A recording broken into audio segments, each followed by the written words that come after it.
लोकसभा 2024 के चुनाव परिणाम आने के महज 3 महीने बाद एक बार फिर देश में चुनावी मौसम आने वाला है, या यूं कहें कि देश के त्योहारी सीजन में चुनावी तड़का लगने वाला है।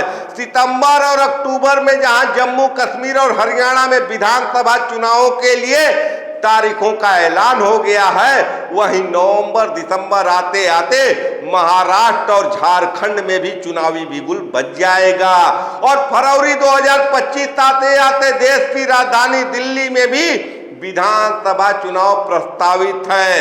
तो हम साफ कह सकते हैं कि लोकसभा चुनावों के बाद अब देश में विधानसभा चुनावों का बिगुल बज चुका है। हालांकि 15 अगस्त को लाल किले से अपने संबोधन में पीएम मोदी एक देश एक चुनाव पर बड़ी बड़ी बातें करते हुए दिखते हैं और ठीक उसके एक दिन बाद निर्वाचन आयोग टुकड़ों में चुनाव करने की घोषणा कर देता है, जम्मू कश्मीर और हरियाणा के लिए तारीखों का ऐलान करता है, तो महाराष्ट्र के बारे में बात करते हुए कहता है कि त्योहारी सीजन है, इस वजह से अभी हम वहां चुनाव नहीं करा रहे हैं। लेकिन क्या वजह है कि इस देश के सियासत में एक देश एक चुनाव की बात करने वाली पार्टी भी टुकड़ों में चुनाव चाहती है, क्योंकि कहीं न कहीं लोकसभा 2024 का जो चुनावी परिणाम है वो सत्ताधारी पार्टी के मन के अनुकूल नहीं है और ऐसी स्थिति में महाराष्ट्र जैसे राज्य में विधानसभा चुनाव हारना कहीं न कहीं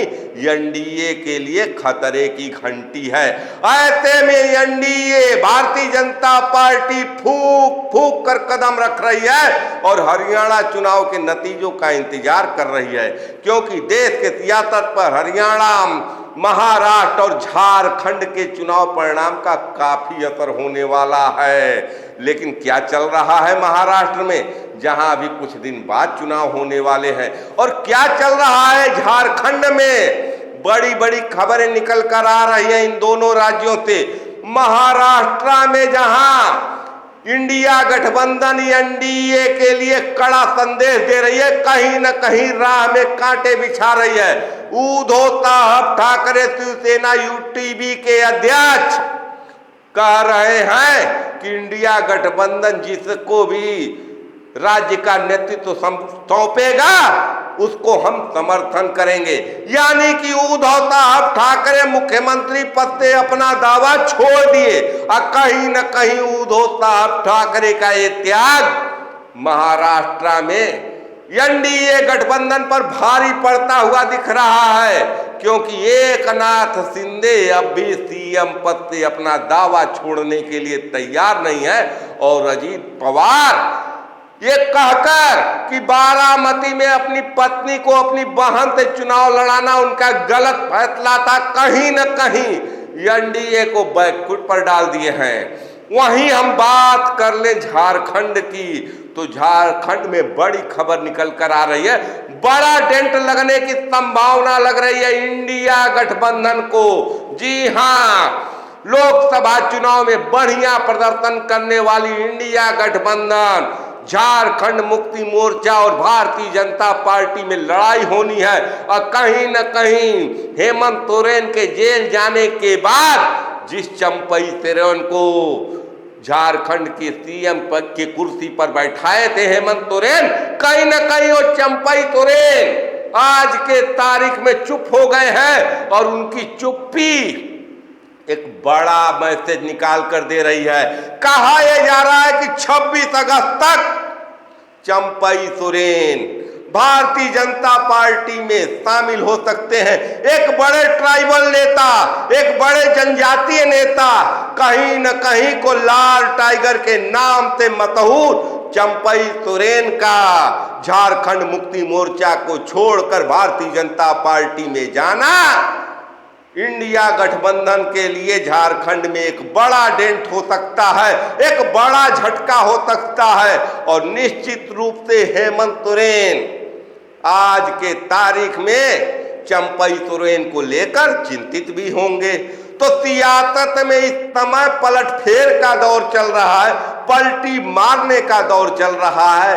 ऐसी स्थिति में निश्चित रूप से सत्ताधारी दल भी चाहती है कि परिस्थितियां उसके अनुकूल हो, तब राज्यों में विधानसभा के चुनाव हो। इसीलिए एक देश एक चुनाव की बात करने वाले पीएम भी जब राज्यों में बिखराव के साथ वोटिंग होने जा रही है तो उस पर कुछ बोल नहीं रहे हैं। तो निश्चित रूप से देश में चुनावी मौसम 12 महीना चलने वाली एक प्रक्रिया हो चुकी है, क्योंकि राज्यों के विधानसभा चुनाव ही नहीं, तमाम राज्यों में विधानसभा के उपचुनाव के भी तारीखों का ऐलान नहीं हुआ है। सबकी निगाहें उत्तर प्रदेश में है, जहां कहीं न कहीं योगी आदित्यनाथ की भी प्रतिष्ठा फंसी हुई।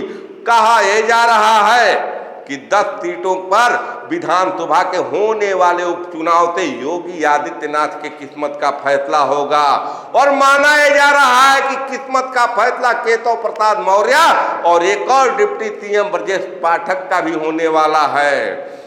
जो मुख्यमंत्री पूरे देश में हिंदुत्व का सबसे बड़ा ब्रांड है, उसको 2 सीटों की जिम्मेदारी दी गई है।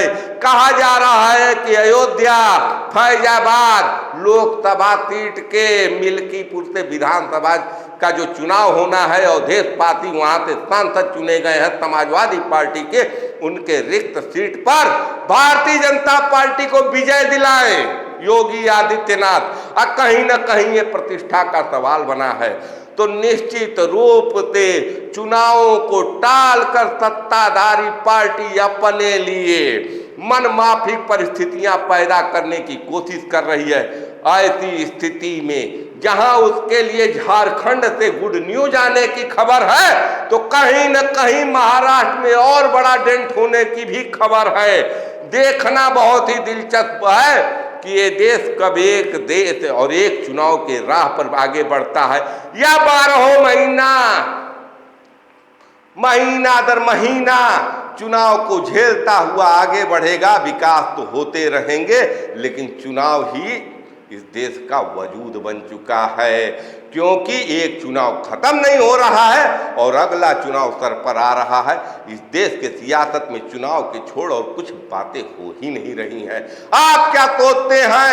ये जो सितंबर से चलकर फरवरी तक विधानसभा चुनाव ही होने वाले हैं, इस पर अपनी टिप्पणी, अपने राय विचार कमेंट कर जरूर बताएं। देखते रहिए खबरों के खिलाड़ी। मैं आपका पंकज कुमार। धन्यवाद। जय हिंद, जय भारत।